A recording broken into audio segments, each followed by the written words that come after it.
딸의 세 번째 생일날 2년 전 흔적도 없이 사라진 남편이 갑자기 나타났습니다. 소피야, 나 곧 떠나.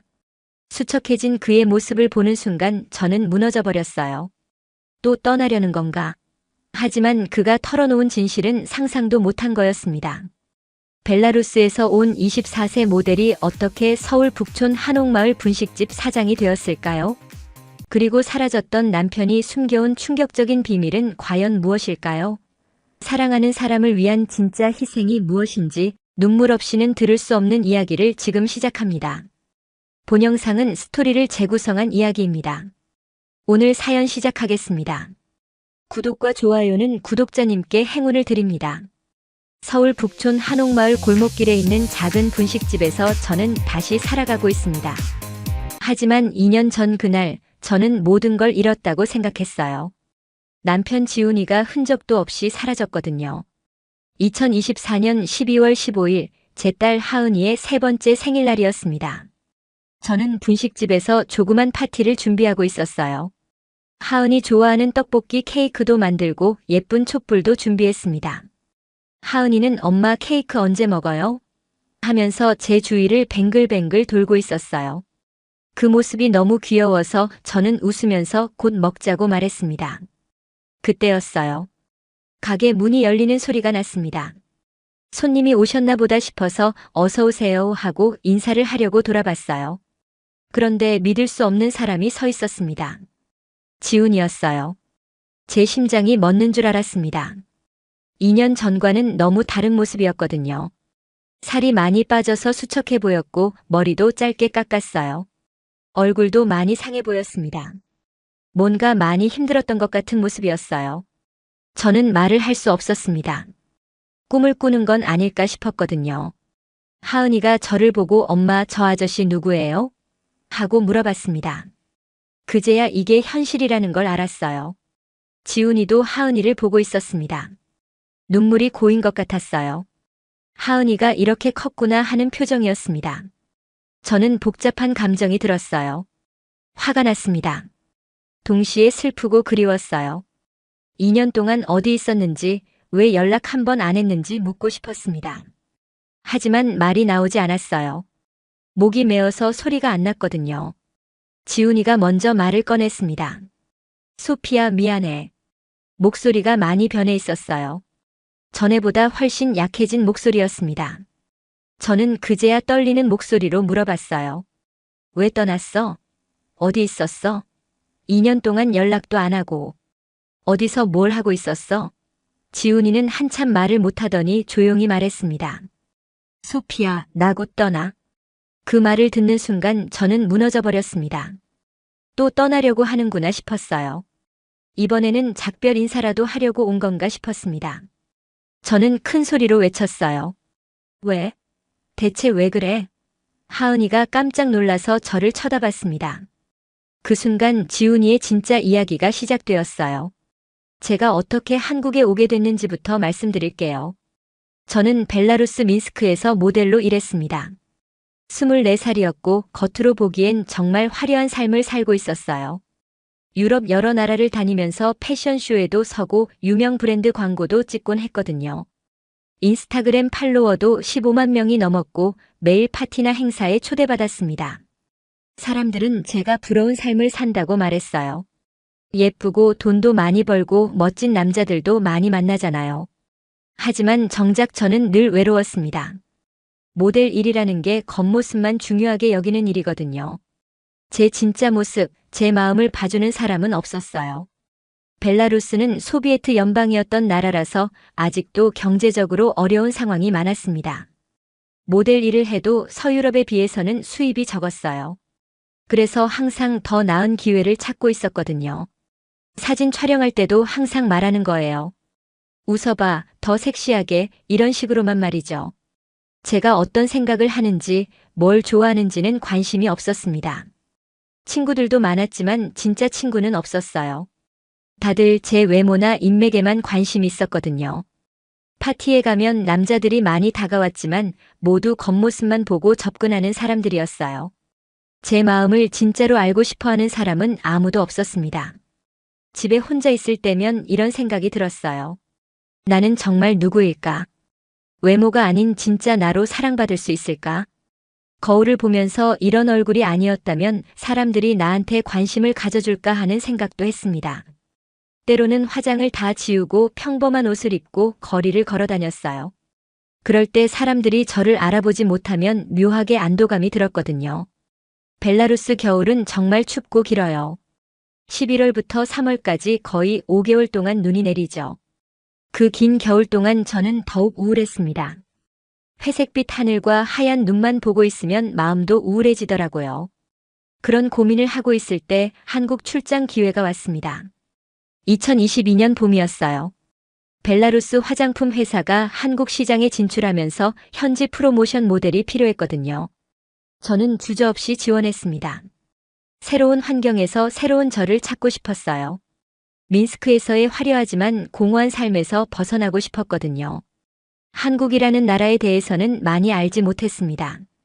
K-팝이나 드라마 정도만 알고 있었어요. 하지만 뭔가 다른 문화를 경험해보고 싶었습니다. 그래서 과감하게 한국행을 결정했어요.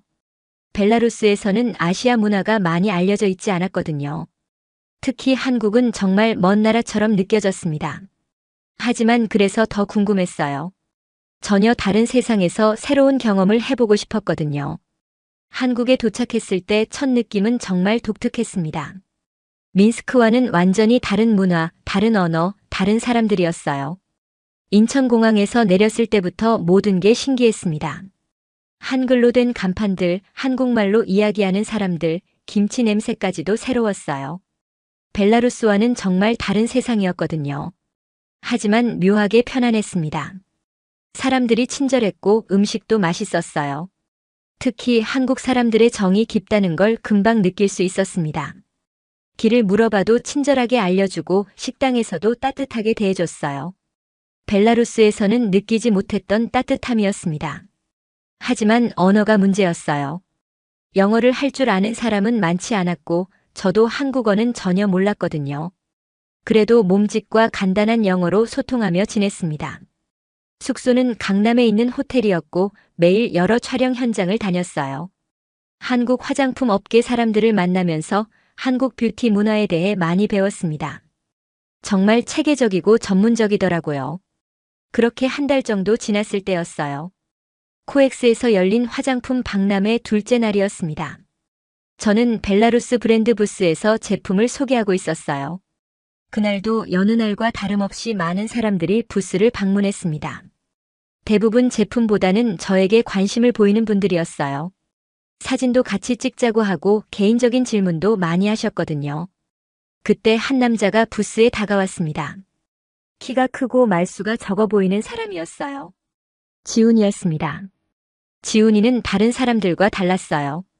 제 외모를 쳐다보기보다는 제품에 더 관심을 보였거든요. 영어로 제품에 대해 물어보더라고요. 성분이 뭔지, 어떤 효과가 있는지, 가격은 어떻게 되는지 정말 자세히 물어봤습니다. 저는 열심히 설명해줬어요. 그런데 지훈이가 말하는 걸 들어보니 정말 진지했습니다. 그냥 예쁜 모델과 이야기하려고 온 게 아니라 정말 제품이 궁금해서 온 거였어요. 이야기를 나누다 보니 지훈이는 화장품 회사에서 일한다고 했습니다. 마케팅 쪽 일을 한다고 하더라고요. 그래서 벨라루스 제품에 관심이 있었던 거였습니다. 박람회가 끝난 후 지훈이가 말했어요. 시간 있으면 커피 한잔 하자고. 저는 조금 망설였습니다. 한국에서 만난 남자와 둘이서 만나는 게 괜찮을까 싶었거든요. 하지만 지훈이 눈빛이 너무 진지해서 믿을 수 있을 것 같았어요. 홍대 근처 작은 카페에서 만났습니다. 지훈이는 생각보다 말이 많았어요. 한국 문화에 대해서도 알려주고 제가 벨라루스에서 온 이야기도 관심 있게 들어줬습니다. 특히 제가 모델 일을 하면서 느꼈던 외로움에 대해 이야기했을 때 지훈이가 깊이 공감해줬어요. 자기도 회사에서 겉으로만 평가받는 게 힘들다고 하더라고요. 그리고 무엇보다 저를 한 사람으로 대해줬습니다. 모델이 아닌 그냥 소피아로 말이죠. 그날 이후로 자주 만나게 됐어요. 지훈이는 저에게 한국어도 가르쳐줬습니다. 안녕하세요. 감사합니다. 맛있어요. 같은 간단한 인사말부터 음식 주문하는 법까지 차근차근 알려줬거든요. 저는 지훈이와 함께 있을 때가 가장 편했습니다. 겉모습이 아닌 진짜 제 모습을 봐주는 사람을 처음 만난 것 같았어요. 그냥 이 사람 곁에 있고 싶다는 생각이 들었습니다. 지훈이와 사귄 지 3개월 정도 되었을 때였어요. 지훈이가 저를 집으로 데려가고 싶다고 했습니다. 부모님께 인사드리자고 하더라고요. 저는 정말 떨렸어요. 한국 부모님들은 어떨까 싶었거든요. 벨라루스와는 문화가 많이 다르잖아요. 지훈이 집은 북촌 한옥마을에 있는 전통 한옥이었습니다. 정말 아름다운 집이었어요.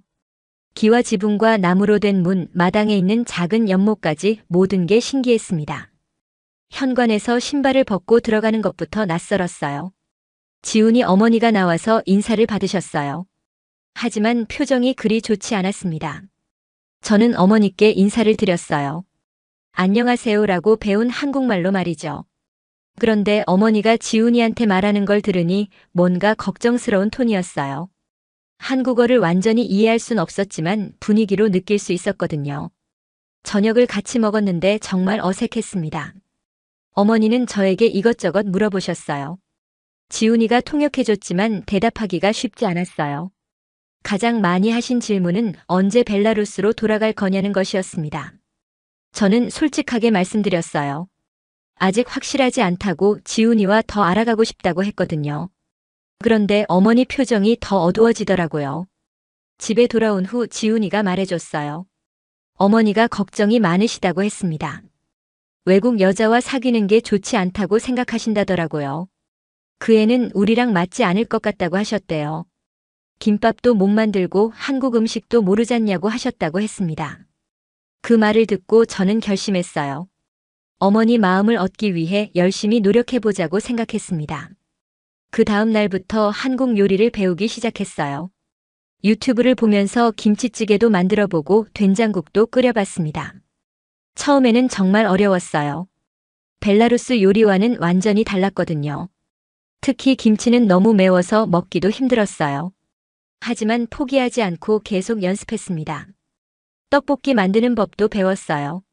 처음에는 너무 맵게 만들어서 혼자 물을 계속 마셨습니다. 지훈이도 도와줬고 한국 요리책도 사서 공부했어요. 점점 나아지기 시작했습니다. 김밥 정도는 제법 맛있게 만들 수 있게 됐거든요. 하지만 여전히 어머니는 저를 받아들이기 어려워하셨어요.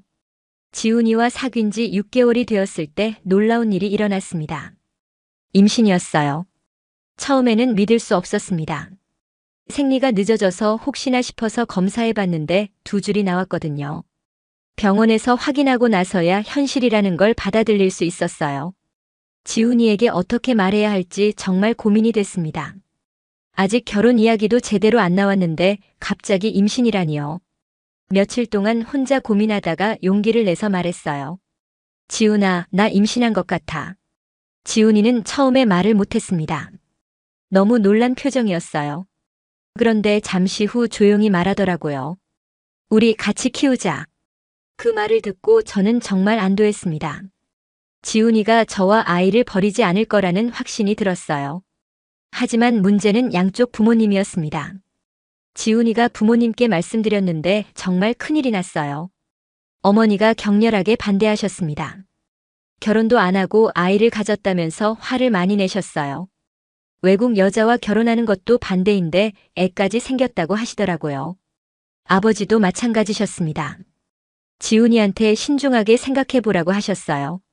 저도 벨라루스에 있는 부모님께 전화드렸습니다. 부모님도 깜짝 놀라셨어요. 한국에서 만난 남자아이를 임신했다니까 정말 당황하셨거든요. 당장 벨라루스로 돌아오라고 하셨습니다. 한국에서 혼자 아이 키우기 힘들다고 집으로 와서 아이를 낳으라고 하셨어요. 양쪽 부모님 모두 반대하니까 정말 막막했습니다. 지훈이와 저는 많은 이야기를 나눴어요. 어떻게 해야 할지 정말 모르겠더라고요. 그런데 지훈이가 말했습니다. 부모님들이 반대해도 우리가 행복하면 되는 거 아니냐고 했어요. 혼인신고는 나중에 하더라도 일단 아이를 낳아서 같이 키워보자고 하더라고요. 저도 동의했습니다. 비록 부모님들은 반대하셔도 우리가 서로 사랑하고 아이를 원한다면 해볼 만하다고 생각했어요. 그렇게 결정하고 나니 마음이 한결 가벼워졌습니다. 지훈이와 함께라면 뭐든 할 수 있을 것 같았어요. 하지만 벨라루스 부모님은 계속 연락해서 돌아오라고 하셨습니다. 한국에서 혼자 아이 키우는 게 얼마나 힘든지 모르냐고, 언어도 안 통하는데 어떻게 살겠냐고 하셨어요. 정말 고민이 많았지만 저는 지훈이와 함께 있기로 결심했습니다. 사랑하는 사람과 함께 아이를 키우고 싶었거든요. 부모님들 반대 때문에 저희는 따로 살 곳을 구해야 했습니다. 지훈이 월급으로는 큰 집을 구하기 어려웠어요. 한 달에 350만 원 정도 벌었는데 서울에서 집 구하기엔 부족했거든요. 여러 곳을 알아보다가 결국 북촌 한옥마을 근처에 작은 원룸을 얻게 됐습니다. 보증금 700만 원에 월세 45만 원짜리 작은 방이었어요. 한옥을 개조한 건물의 한 방이었는데 정말 작았습니다. 방 하나에 작은 부엌, 화장실이 전부였어요. 하지만 저는 행복했습니다. 지훈이와 함께 우리만의 공간이 생겼으니까요. 처음으로 둘만의 집이 생긴 거였어요. 벨라루스에서는 부모님과 함께 살았고 한국 와서는 호텔에 있었거든요. 비록 작지만 우리 집이 생긴 게 너무 기뻤습니다. 지훈이는 생활비를 벌기 위해 정말 열심히 일했습니다. 본업 외에도 주말에는 알바를 2개나 더 했어요. 편의점 야간 알바와 배달일까지 했거든요. 하루에 3시간밖에 못 자는 날도 있었습니다. 저는 임신 중이라 일을 할 수 없어서 미안했지만 지훈이는 괜찮다고 했어요. 아이 때문에 힘든 게 아니라 행복하다고 하더라고요. 저는 집에서 한국어 공부를 했습니다. 도서관에서 한국어 교재를 빌려와서 혼자 공부했어요. 아이가 태어나면 한국에서 살아야 하니까 한국어는 꼭 필요했거든요. 병원에서도 한국말로 이야기해야 하고 아이용품도 사야 했으니까요. 매일 몇 시간씩 공부했더니 점점 늘더라고요. 드라마도 보면서 자연스러운 한국어를 배우려고 노력했습니다. 임신 7개월쯤 되었을 때 아이 이름을 정했습니다. 지훈이가 하은이라는 이름을 제안했어요. 모든 복이 온다는 뜻이라고 하더라고요. 저는 그 이름이 너무 마음에 들었습니다. 정말 모든 복이 오기를 바라는 마음으로 하은이라고 부르기 시작했어요. 배를 쓰다듬으면서 하은아, 엄마야 하고 말을 걸곤 했습니다. 그 작은 방에서 저희는 정말 행복한 시간을 보냈습니다. 저녁에 지훈이가 일 마치고 돌아오면 함께 저녁을 먹고 하은이 이야기를 했어요. 하은이가 어떤 아이로 클까, 누구를 닮을까 하면서 말이죠. 지훈이는 배에다 대고 하은아, 아빠야 하고 말을 걸곤 했습니다. 그럴 때마다 저는 정말 행복했어요.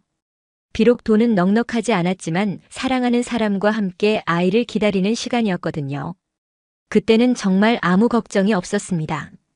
지훈이와 저 그리고 하은이만 있으면 뭐든 할 수 있을 것 같았어요.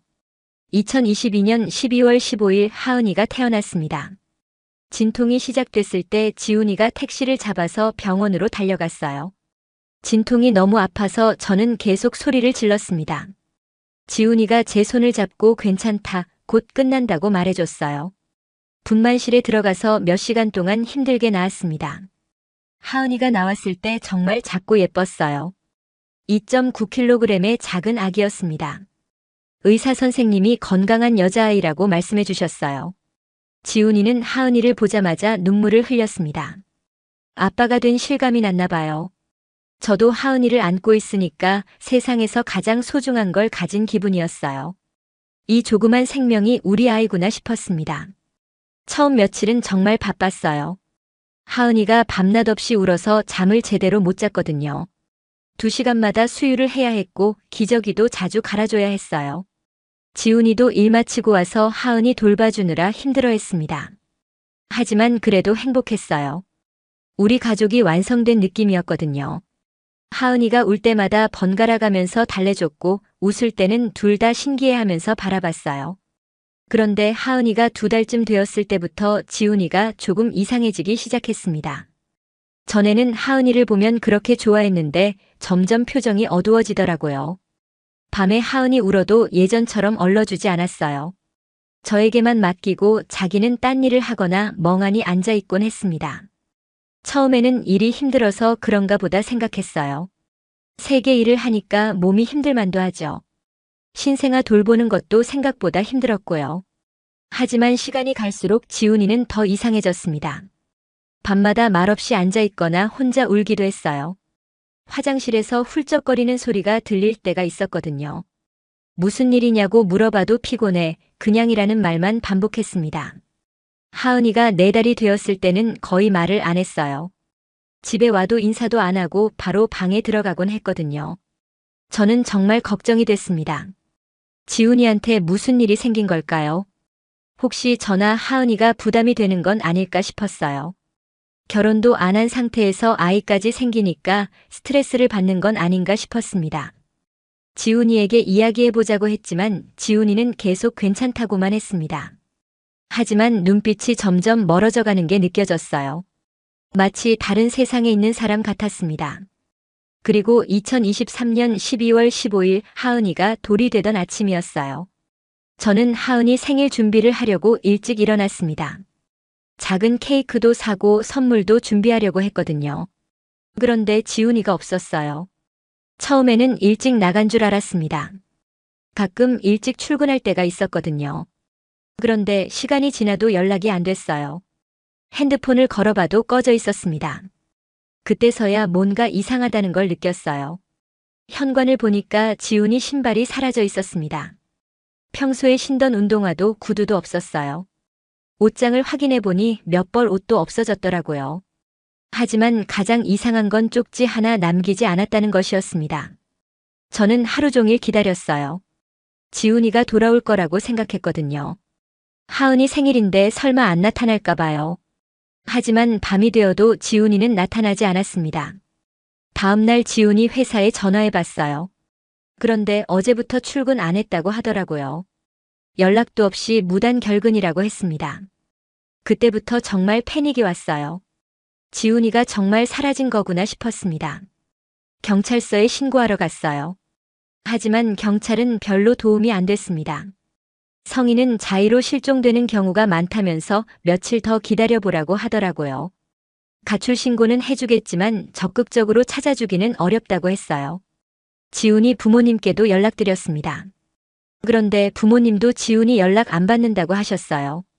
걱정하지 말라고 하시면서도 표정은 안 좋으셨거든요. 혹시 저 때문에 지훈이가 집 나간 거 아니냐는 식으로 말씀하시더라고요. 저는 정말 막막했습니다. 한국에서 하은이와 둘이 남겨진 거예요. 돈도 얼마 없었고 비자 문제도 걱정이었습니다. 지훈이 없이 어떻게 살아가야 할지 전혀 감이 안 왔어요. 모델 일은 임신하면서 그만뒀고 한국어도 일상 대화 정도만 가능했거든요. 그날 밤 하은이를 안고 하루 종일 울었습니다. 우린 버림받았어 라고 생각했거든요. 왜 떠났는지 언제 돌아올지 아무것도 모르는 채로 혼자가 된 거였어요. 지훈이를 믿고 따라왔는데 이렇게 버려질 줄은 몰랐습니다. 그때부터 저의 진짜 시련이 시작됐어요. 한국에서 혼자 아이를 키워야 한다는 현실이 너무 무겁게 느껴졌습니다. 지훈이가 사라진 지 한 달 후 정말 힘든 일이 생겼습니다. 하은이가 갑자기 고열에 시달리기 시작했어요. 밤새 39도가 넘는 열이 나면서 계속 울었습니다. 제가 어떻게 해야 할지 몰라서 정말 당황했어요. 응급실에 가야 할지 그냥 약국에서 해열제를 사야 할지 몰랐거든요. 한국 의료 시스템을 잘 몰랐고 한국어도 서툴렀으니까요. 그런데 가장 큰 문제는 돈이었습니다. 통장에 7만 원밖에 없었어요. 지훈이가 사라진 후로 수입이 전혀 없었거든요. 지훈이가 모아뒀던 돈도 얼마 안 됐고 생활비로 거의 다 썼습니다. 결국 근처 약국으로 하은이를 안고 뛰어갔어요. 새벽 1시였는데 다행히 24시간 약국이 있었습니다. 약국 할머니께 상황을 설명했어요. 한국어가 서툴러서 제대로 전달이 안 됐지만 할머니가 알아들으셨나 봐요. 박순자라는 할머니였는데 정말 친절하셨어요. 아가 열날 때 돈이 어딨어. 그냥 가져가라고 하시면서 해열제를 주셨습니다. 그리고 병원도 연결해 주겠다고 하셨어요.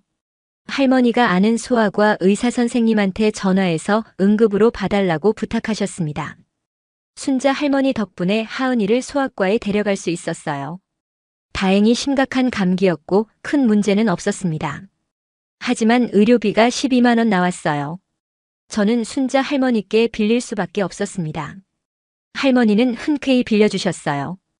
언제 갚을지 모르겠다고 했더니 천천히 갚으라고 하시더라고요. 그리고 그때부터 순자 할머니가 저를 많이 도와주셨습니다. 하은이 때문에 약국에 자주 갔는데 할머니가 항상 챙겨주셨거든요. 분유가 떨어지면 주시고 기저귀도 가끔 사주셨어요. 이유식 만드는 법도 가르쳐 주시고 아이 키우는 노하우도 알려주셨습니다. 왜 이렇게 잘해주시냐고 물어봤더니 할머니가 말씀하시더라고요. 외국에서 혼자 아이 키우는 게 얼마나 힘든지 안다고 하셨어요. 할머니도 젊을 때 남편이 일찍 돌아가셔서 혼자 아이들 키우셨다고 하더라고요. 그때의 마음을 아니까 도와주고 싶다고 하셨습니다. 그때부터 저는 한국 사람들의 정을 다시 느꼈어요. 남편에게 버림받아 절망하고 있을 때 낯선 할머니가 손을 내밀어 주신 거였습니다. 정말 고마웠어요. 할머니 덕분에 그 힘든 시기를 버틸 수 있었습니다. 하은이도 할머니를 할머니라고 부르며 잘 따랐어요. 할머니는 제게 한국 생활에 대해서도 많이 알려주셨습니다. 어떻게 하면 일자리를 구할 수 있는지, 다문화 가족지원센터는 어디에 있는지도 가르쳐 주셨어요. 지훈이가 사라진 지 8개월이 지났을 때였습니다. 순자 할머니가 저에게 제안을 하나 하셨어요. 나 이제 은퇴할 건데 분식집 차려볼 생각 없어? 할머니는 젊었을 때 북촌에서 작은 분식집을 하셨다고 하더라고요. 시장에서 20년 넘게 떡볶이며 김밥을 파셨다고 했습니다. 지금도 가끔 동네 분들을 위해 떡볶이를 끓여서 나눠주고 계셨어요. 저는 처음에 망설였습니다. 제가 한국 음식을 만들 수 있을까 싶었거든요. 벨라루스에서는 떡볶이나 김밥 같은 음식이 없었으니까요. 하지만 할머니가 계속 권하셔서 배워보기로 했어요. 생계도 해결해야 했고 하은이 키울 돈도 벌어야 했으니까요. 더 이상 할머니께만 의존할 수는 없었거든요. 할머니 집에서 분식 만드는 법을 배우기 시작했습니다. 처음에는 정말 어려웠어요. 떡볶이 국물 만드는 법부터 김밥 싸는 법까지 모든 게 낯설었습니다.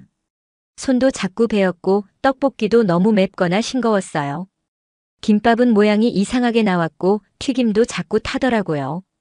할머니가 만든 건 정말 맛있는데 제가 만든 건 먹을 수 없을 정도였어요. 하지만 할머니가 참을성 있게 가르쳐 주셨습니다. 분식도 정성이라고 마음을 담아서 만들면 맛있어진다고 하셨어요. 재료 하나하나도 신경 써야 하고 불 조절도 중요하다고 하셨습니다. 3개월 정도 배우니까 제법 먹을 만한 분식을 만들 수 있게 됐어요. 할머니가 맛보시고는 이제 됐다고 하시더라고요. 손님들한테 팔아도 될 정도라고 칭찬해 주셨습니다. 그래서 작은 분식집을 차리기로 결심했어요. 할머니가 보증금도 도와주시고 장비도 빌려주셨습니다. 가스레인지며 튀김기 같은 것들 말이죠. 북촌 한옥마을 골목길에 작은 가게를 얻었습니다. 평수는 8평도 안 됐지만 저에게는 새로운 시작이었어요. 하은 분식이라는 간판을 달았습니다. 하은이 이름을 따서 지은 거예요. 처음에는 손님이 별로 없었습니다. 외국인이 만든 한국 음식을 먹으려는 사람이 많지 않았거든요. 지나가시면서 신기하다고 구경만 하시는 분들이 대부분이었어요. 하지만 한 분씩 맛보신 분들이 맛있다고 하시면서 입소문이 나기 시작했어요. 특히 떡볶이가 인기였습니다. 할머니 레시피대로 만들었더니 정말 맛있게 나왔거든요. 가게에 오시는 분들이 다 따뜻하게 대해주셨어요. 벨라루스에서 온 거냐고 물어보시고 하은이도 귀엽다고 예뻐해 주셨습니다. 한국 사람들의 따뜻한 마음을 다시 한번 느낄 수 있었어요. 분식집을 연 지 1년이 지나면서 생활이 조금씩 안정됐습니다. 단골 손님들도 생기고 매출도 꾸준히 나왔어요. 하은이도 어린이집에 보내면서 제가 일할 시간도 생겼습니다. 순자 할머니께 빌린 돈도 조금씩 갚아나가고 있었어요. 그렇게 2024년 12월 15일 하은이 세 번째 생일이 되었습니다.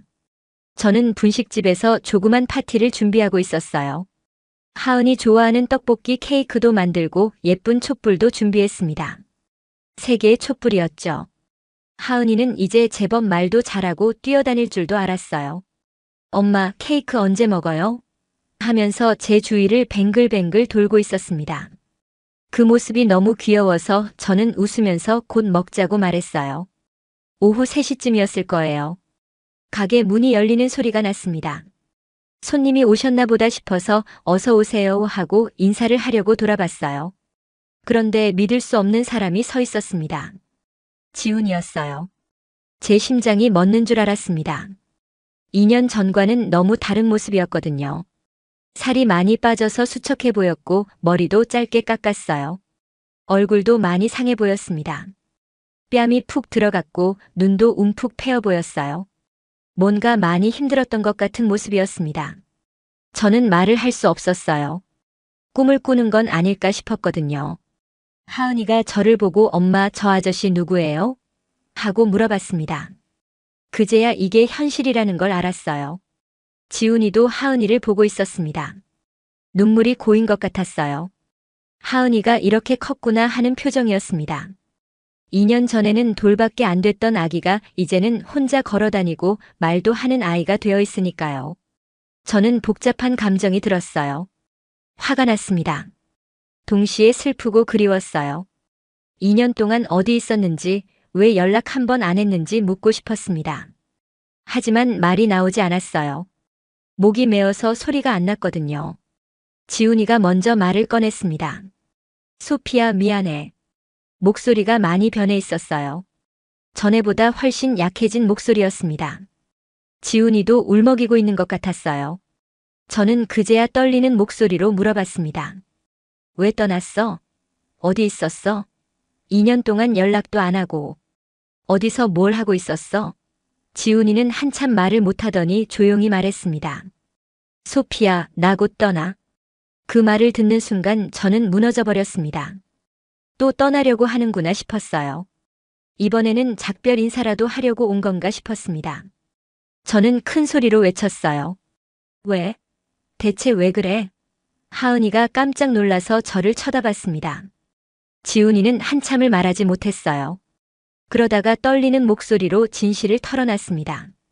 사실 저는 2년 전에 림프종 3기 진단을 받았습니다. 그때 하은이가 태어나고 몇 달 후였어요. 갑자기 몸이 이상하다 싶어서 병원에 갔는데 암이라는 거였습니다. 의사가 말하길 치료비가 많이 들고 치료 과정도 힘들 거라고 하더라고요. 항암 치료를 받으면서 머리카락도 다 빠질 거고 몸도 많이 아플 거라고 했습니다. 그리고 치료비만 해도 몇 천만 원이 들 거라고 하더라고요.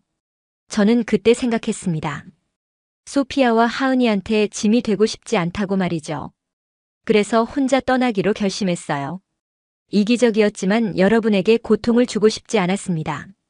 저는 지훈이 말을 들으면서 눈물이 났어요. 그렇게 힘든 걸 혼자 견뎌온 거였습니다. 지훈이가 계속 말했어요. 2년 동안 혼자 치료받으면서 살았습니다. 병원에서 생활하면서 수술도 하고 항암 치료도 받았어요. 처음에는 나아질 거라고 생각했습니다. 그래서 치료 끝나면 다시 돌아가겠다고 생각했거든요. 하지만 지난주에 의사가 말하더라고요. 이제 할 수 있는 게 별로 없다고, 시간이 얼마 남지 않았다고 했습니다. 길어야 몇 개월이라고 하더라고요. 그래서 마지막으로 소피아와 하은이를 보고 싶어서 왔어요. 저는 지훈이 손을 잡았습니다. 왜 혼자 그런 걸 견뎠어? 같이 있었으면 더 잘 이겨낼 수 있었을 텐데. 지훈이가 말했어요. 미안해, 정말 미안해. 용기가 없었어. 소피아가 고생하는 걸 보고 싶지 않았어. 지훈이는 하은이를 봤습니다. 하은이도 지훈이를 쳐다보고 있었어요. 아저씨, 왜 울어요? 하고 물어보더라고요. 지훈이가 하은이한테 말했습니다. 하은아, 나는 내 아빠야. 그리고 널 너무 사랑해. 하은이는 잘 이해하지 못했지만 지훈이 품에 안겼어요. 그 순간 저는 결심했습니다. 이제라도 가족이 함께 있어야 한다고 생각했어요. 지훈아, 집으로 가자. 남은 시간 동안 우리 셋이 함께 있자. 우리 딸에게 아빠를 기억하게 해줄게. 혼자 두지 마. 지훈이는 고개를 끄덕였습니다. 그렇게 우리는 다시 가족이 되었어요. 비록 얼마 남지 않은 시간이었지만 진짜 가족으로 말이죠. 지금 저는 북촌 한옥마을에서 분식집을 운영하며 새로운 삶을 살고 있습니다. 지훈이는 우리 곁을 떠났지만 그의 사랑은 여전히 저와 하은이와 함께하고 있어요. 지훈이와 함께한 마지막 3개월은 정말 소중한 시간이었습니다. 매일 아침 하은이와 함께 지훈이를 깨우고 함께 아침을 먹었어요. 지훈이는 몸이 많이 약해져서 분식집 일을 직접 도울 수는 없었지만 계산대에 앉아서 손님들과 이야기하는 걸 좋아했습니다. 단골 손님들이 지훈이가 돌아온 걸 알고 정말 반가워하셨어요. 어디 갔었냐고 물어보시면 지훈이는 그냥 몸이 아파서 치료받으러 갔었다고 대답했어요. 자세한 이야기는 하지 않았지만 손님들도 눈치채고 계신 것 같았습니다. 더 따뜻하게 대해주시고 자주 안부도 물어보셨거든요. 특히 순자 할머니는 지훈이를 보자마자 눈물을 흘리셨어요. 이 녀석이 드디어 돌아왔구나 하면서 지훈이 손을 꼭 잡아주셨습니다. 할머니는 지훈이가 많이 아픈 걸 금방 알아채셨어요. 그래서 더 자주 분식집에 오셔서 지훈이와 이야기를 나누셨습니다. 지훈이도 할머니를 정말 좋아했어요. 자기가 없는 동안 저와 하은이를 돌봐주셔서 고맙다고 계속 말씀드렸거든요. 하은이는 아빠가 생긴 게 정말 좋았나 봐요. 매일 아빠 아빠 하면서 따라다녔습니다. 지훈이도 하은이와 시간을 보내는 걸 가장 좋아했어요. 몸이 아픈데도 하은이가 놀아달라고 하면 항상 함께 놀아줬습니다. 블록도 쌓고 그림책도 읽어줬어요. 가끔 분식집 앞 골목길에서 하은이와 함께 산책하는 모습을 보면 정말 평범한 아빠 같았습니다. 하지만 저는 알 수 있었어요. 지훈이가 점점 힘들어하고 있다는 걸 말이에요. 밤에 잠들기 전에 진통제를 먹는 걸 봤고 가끔 화장실에서 기침하는 소리도 들렸습니다. 그래도 하은이 앞에서는 절대 아픈 티를 내지 않았어요. 항상 밝은 모습으로 놀아줬습니다. 어느 날 저녁 지훈이가 저에게 말했어요. 소피야, 하은이한테 아빠 이야기를 많이 해줘. 아빠가 얼마나 사랑하는지 항상 지켜보고 있다고 말해줘. 그 말을 들으니까 지훈이가 정말 떠날 준비를 하고 있다는 걸 느낄 수 있었어요. 저는 눈물을 참으면서 대답했습니다. 알겠어. 우리 딸이 아빠를 자랑스러워하게 키울게. 지훈이는 하은이에게도 편지를 써줬습니다. 하은이가 커서 읽으라고 말이죠. 5살 때 읽을 편지, 10살 때 읽을 편지, 성인이 되었을 때 읽을 편지까지 각각 다른 내용으로 써줬어요. 어떻게 이런 생각을 했을까 싶어서 정말 고마웠습니다. 2024년 3월 말 지훈이 상태가 급속도로 나빠졌어요. 일어나는 것도 힘들어했고 밥도 거의 못 먹었습니다. 저는 그제야 병원에 가자고 했어요. 하지만 지훈이는 집에서 가족과 함께 있고 싶다고 했습니다. 병원에 가봤자 할 수 있는 게 없다고 그냥 편안하게 지내고 싶다고 하더라고요. 마지막 일주일은 정말 힘들었습니다. 지훈이가 거의 누워서 지냈고 의식도 흐려질 때가 많았어요. 하지만 하은이가 오면 항상 정신을 차리고 웃어줬습니다. 하은아, 아빠가 많이 사랑해 하면서 하은이 머리를 쓰다듬어 줬어요. 하은이는 아빠가 왜 계속 누워있는지 이해하지 못했지만 조용히 옆에 앉아서 그림책을 읽어주곤 했습니다. 그 모습이 너무 예뻐서 지훈이도 저도 눈물을 흘렸어요. 2024년 4월 5일 새벽 지훈이가 조용히 숨을 거뒀습니다. 마지막 순간까지 제 손을 잡고 있었어요. 28살의 짧은 생이었지만 저에게는 정말 소중한 사람이었습니다. 지훈이의 장례식은 조용히 치렀어요. 지훈이 부모님과 저 하은이 그리고 분식집 단골 손님들 몇 분이 참석하셨습니다. 순자 할머니도 오셔서 지훈이를 배웅해 주셨어요. 하은이는 아빠가 왜 일어나지 않는지 이해하지 못했습니다.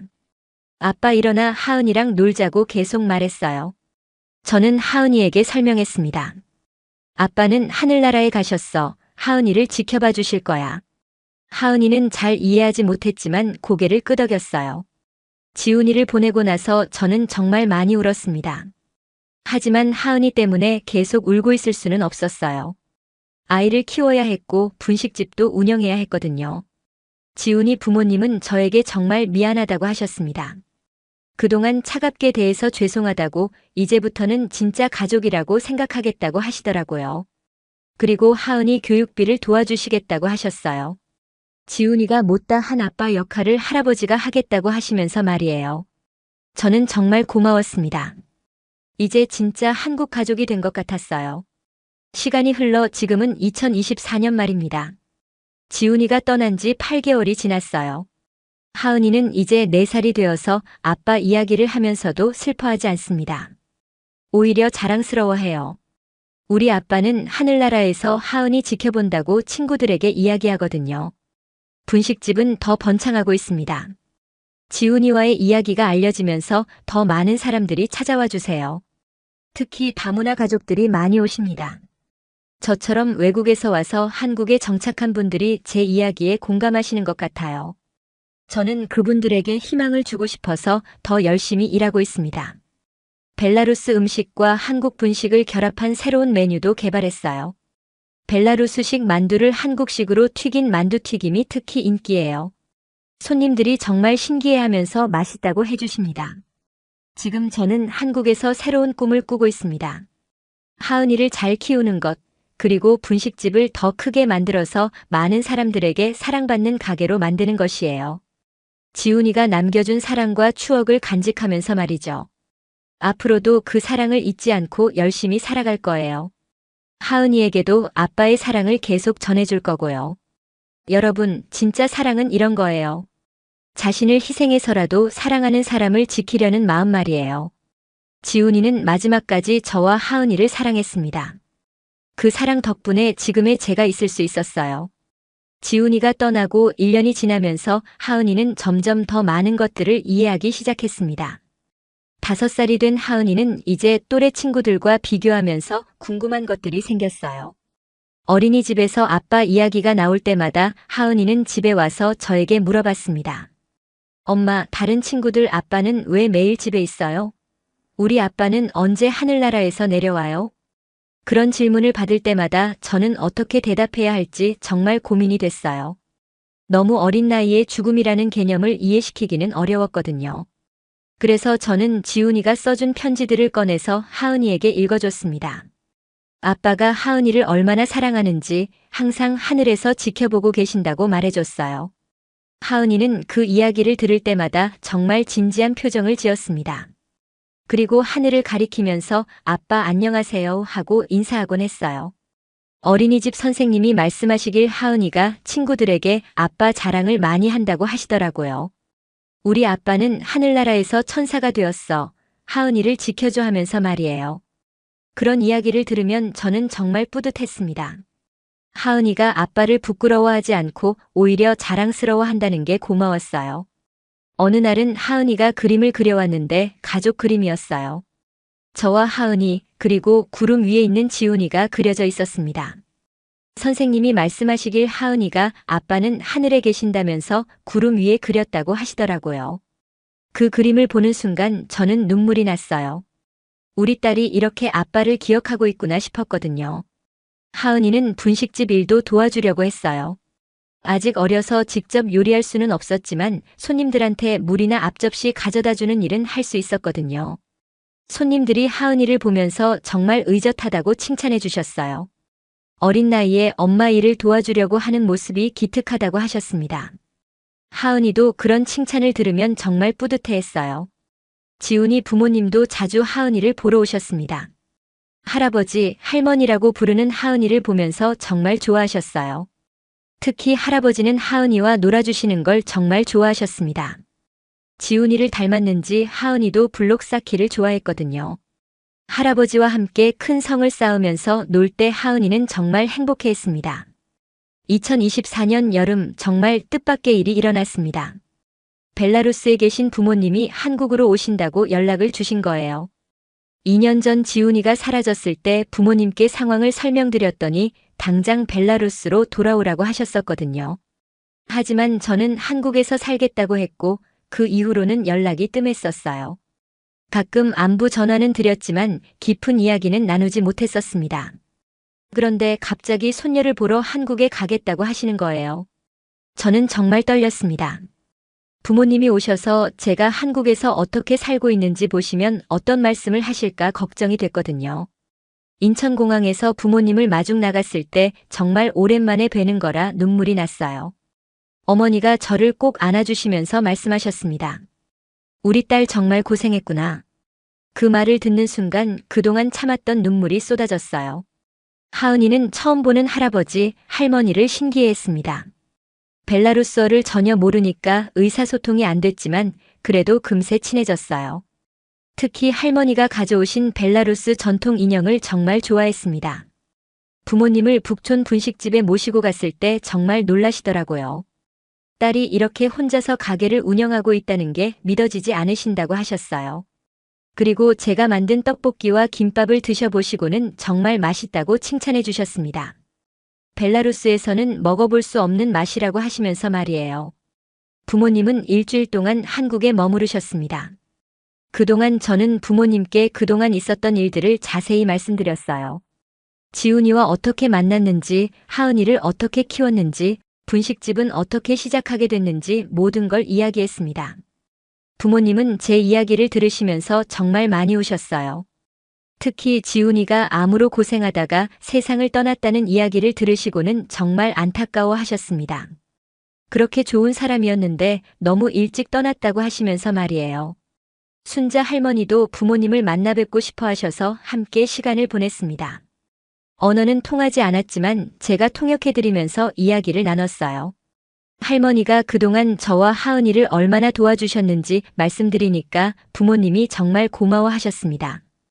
벨라루스에서 온 선물도 드리고 할머니도 한국 전통차를 준비해서 대접하셨어요. 부모님이 돌아가시기 전에 말씀하셨습니다. 소피아가 한국에서 이렇게 잘 살고 있는 줄 몰랐다고 정말 자랑스럽다고 하시더라고요. 그리고 하은이도 건강하고 똑똑하게 자라고 있어서 안심이라고 하셨어요. 이제는 한국이 소피아 집이니까 자주 놀러 오겠다고 하시면서 돌아가셨습니다. 부모님이 다녀가신 후 저는 분식집을 더 발전시키고 싶다는 생각이 들었습니다. 벨라루스 음식을 한국식으로 변형한 메뉴를 더 많이 개발해보고 싶었거든요. 우선 벨라루스의 대표 음식인 드라니키를 한국식으로 만들어봤어요. 드라니키는 감자전 같은 음식인데 한국의 감자전과 비슷하면서도 달랐습니다. 거기에 김치를 넣어서 김치 드라니키를 만들어봤더니 정말 맛있었어요. 손님들도 신기해하면서 맛있다고 해주셨습니다. 그 다음에는 벨라루스의 전통 수프인 솔량카를 떡볶이 국물과 결합해봤어요. 솔량카는 신맛이 나는 수프인데 떡볶이의 매운맛과 조화가 정말 좋았습니다. 이런 퓨전 메뉴들이 입소문을 타면서 더 많은 손님들이 찾아오시기 시작했어요. 특히 젊은 분들이 신기해하면서 사진도 많이 찍어가셨습니다. SNS에 올리면서 북촌의 특별한 분식집이라고 소개해 주시는 분들도 많았어요. 그러다 보니 외국인 관광객들도 많이 찾아왔습니다. 벨라루스라는 나라를 처음 알게 됐다고 하시면서 음식도 맛있고 사장님도 친절하다고 칭찬해 주셨어요. 저는 간단한 영어로 벨라루스에 대해 설명해 드리곤 했습니다. 손님들이 늘어나면서 혼자서는 일하기 힘들어졌어요. 그래서 아르바이트생을 한 명 구하기로 했습니다. 마침 근처에 사는 대학생이 지원해서 함께 일하게 됐어요. 이름은 예린이라고 하는 친구였는데 정말 성실하고 밝았습니다. 하은이도 예린 언니를 정말 좋아했어요. 예린이가 와서 도와주니까 저도 하은이와 보낼 시간이 더 많아졌습니다. 어린이집에 데려다주고 데려오는 것도 여유롭게 할 수 있었고 저녁에는 함께 책도 읽어줄 수 있었어요. 2024년 가을 정말 뜻밖의 제안을 받았습니다. 한국의 한 방송국에서 다문화 가족을 소재로 한 프로그램을 만든다면서 출연해달라고 연락이 온 거예요. 저희 분식집이 SNS에서 유명해지면서 제작진이 알게 됐다고 하더라고요. 처음에는 망설였습니다. TV에 나가는 게 부담스럽기도 했고 하은이에게 안 좋은 영향을 줄까봐 걱정도 됐거든요. 하지만 순자 할머니와 지훈이 부모님이 권해주셔서 용기를 내기로 했어요. 다른 다문화 가족들에게 희망을 줄 수 있을 거라고 하시면서 말이에요. 방송 촬영은 정말 신기했습니다. 분식집에서 제가 요리하는 모습도 찍고 하은이와 함께 놀아주는 모습도 찍었어요. 그리고 제가 한국에 와서 겪었던 일들을 인터뷰로 이야기했습니다. 지훈이와의 사랑 이야기, 혼자 아이를 키우면서 겪었던 어려움, 분식집을 시작하게 된 계기 등을 솔직하게 말했어요. 방송이 나간 후 정말 많은 변화가 있었습니다. 우선 분식집에 손님들이 정말 많이 오셨어요. 방송을 보고 찾아오신 분들이 대부분이었습니다. 벨라루스에서 온 사장님을 만나고 싶다고 퓨전 분식을 먹어보고 싶다고 하시면서 말이에요. 너무 많은 손님들이 오셔서 재료 준비하기도 바쁠 정도였습니다. 예린도 하루 종일 바쁘게 일했어요. 하지만 더 놀라운 건 다른 다문화 가족들이 찾아오신 거였습니다. 저처럼 외국에서 와서 한국에 정착한 분들이 격려해주러 오셨어요. 필리핀에서 온 분, 베트남에서 온 분, 캄보디아에서 온 분들도 있었습니다. 다들 저의 이야기에 공감하신다면서 힘내라고 응원해 주셨어요. 그 중에서 특히 기억에 남는 분이 있었습니다. 우크라이나에서 온 나타샤라는 분이었어요. 나타샤는 저보다 5살 많았고 역시 한국 남자와 결혼해서 아이를 키우고 있었습니다. 나타샤도 저와 비슷한 경험이 있었다고 하더라고요. 남편이 갑자기 사업 실패로 우울증에 걸려서 힘들었던 적이 있었다고 했습니다. 그때 혼자 아이를 키우면서 정말 힘들었는데 저의 방송을 보고 용기를 얻었다고 하셨어요. 나타샤와는 금세 친해졌습니다. 둘 다 동유럽 출신이라 문화적으로 비슷한 부분이 많았거든요. 그리고 무엇보다 서로의 어려움을 이해할 수 있었어요. 나타샤는 러시아어와 우크라이나어를 할 줄 아는데 벨라루스어와 비슷한 부분이 있어서 가끔 모국어로 이야기할 수도 있었습니다. 정말 오랜만에 모국어로 깊은 대화를 나눌 수 있어서 좋았어요. 나타샤의 아들 알렉스는 하은이와 나이가 비슷했습니다. 둘 다 다문화 가정의 아이들이라 그런지 금세 친해졌어요. 알렉스는 우크라이나어와 한국어를 둘 다 할 줄 알았는데 하은이에게 우크라이나어를 가르쳐 주기도 했습니다. 하은이도 벨라루스어를 알렉스에게 가르쳐 주면서 둘이 놀 때는 여러 언어가 섞여서 나왔어요. 방송 이후에 또 다른 변화는 사업 제안들이 들어온 거였습니다. 프랜차이즈로 확장해보자는 제안도 있었고 벨라루스 음식 전문점을 해보자는 제안도 있었어요. 하지만 저는 아직 그럴 준비가 안 됐다고 생각했습니다. 하은이가 어리니까 너무 무리하고 싶지 않았거든요. 대신 현재 분식집을 더 체계적으로 운영해보고 싶었어요. 메뉴북도 제대로 만들고 인테리어도 조금 더 예쁘게 꾸미고 싶었습니다. 지훈이 부모님이 도와주셔서 가게 리모델링을 할 수 있었어요. 벨라루스의 전통 장식품들도 걸어두고 지훈이와 찍었던 사진들도 예쁘게 액자에 넣어서 전시했습니다. 손님들이 와서 저희 가족 이야기를 듣고 감동받아 하시는 경우가 많았어요.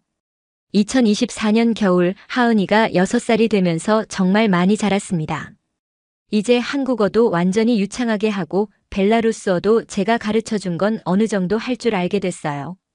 특히 인사말이나 간단한 대화는 벨라루스어로도 할 수 있었습니다. 하은이는 자기가 두 나라의 언어를 할 수 있다는 걸 정말 자랑스러워했어요. 친구들에게도 벨라루스어로 안녕하세요를 가르쳐주고 벨라루스가 어디에 있는 나라인지도 설명해줬습니다.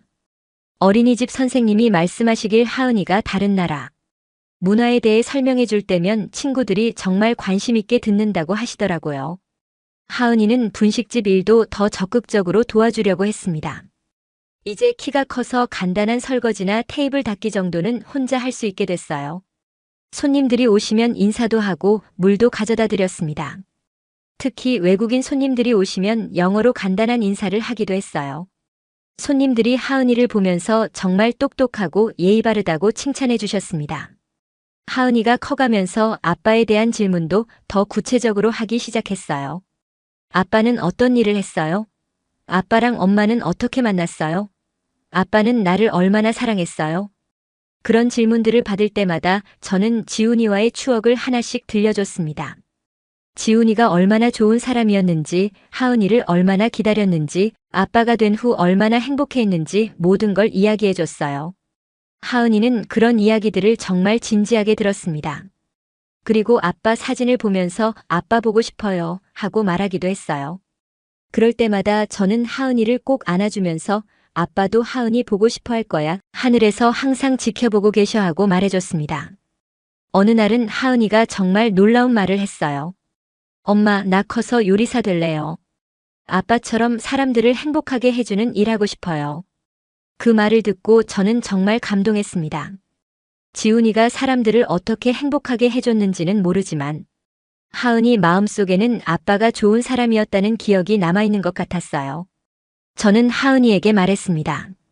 그래, 하은이가 요리사가 되면 정말 좋을 것 같아. 엄마도 도와줄게. 하은이는 정말 기뻐하면서 지금부터 연습할 거라고 했어요. 그래서 주말에는 하은이와 함께 요리를 해보기 시작했습니다.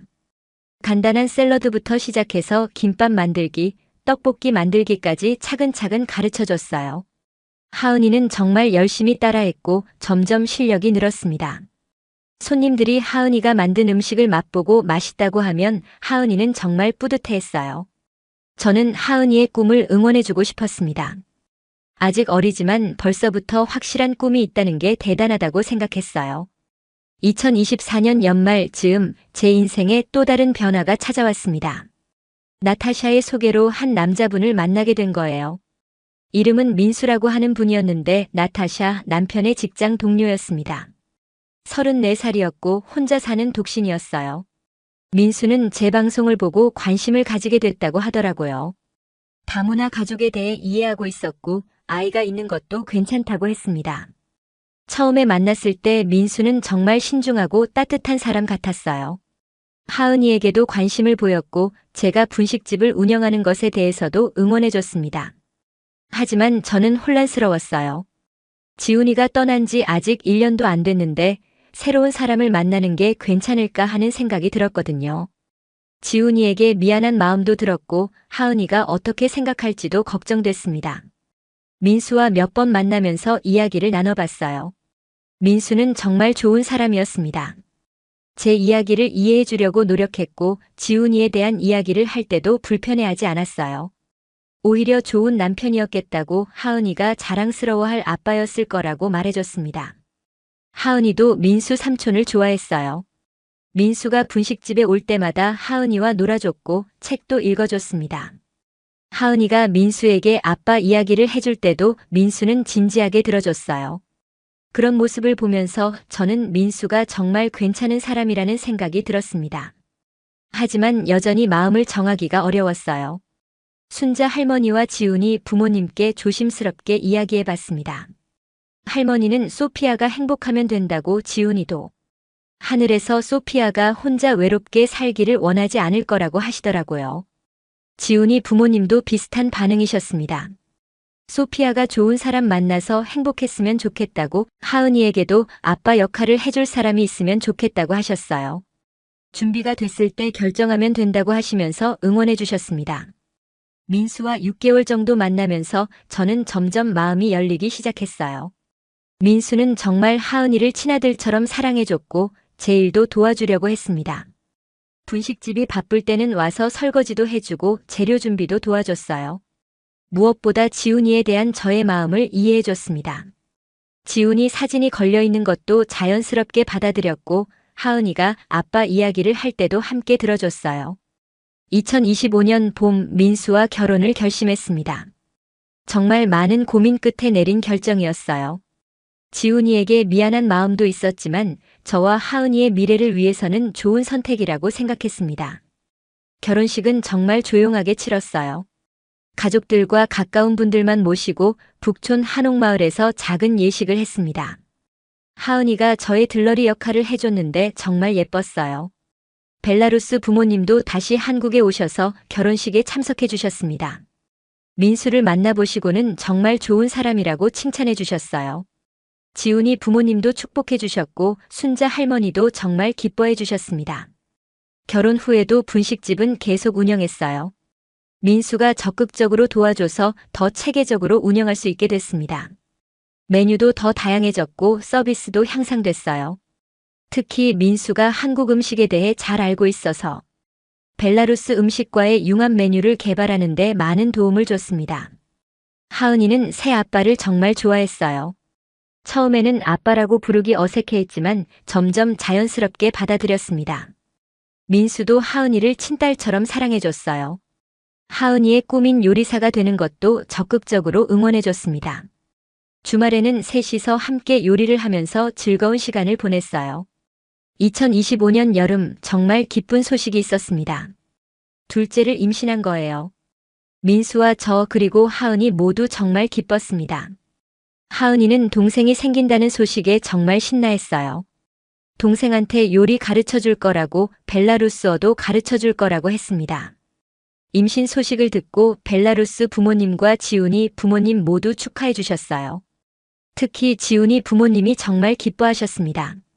하은이에게 형제자매가 생기는 게 좋다고 외롭지 않을 거라고 하시면서 말이에요. 분식집도 더 발전했습니다.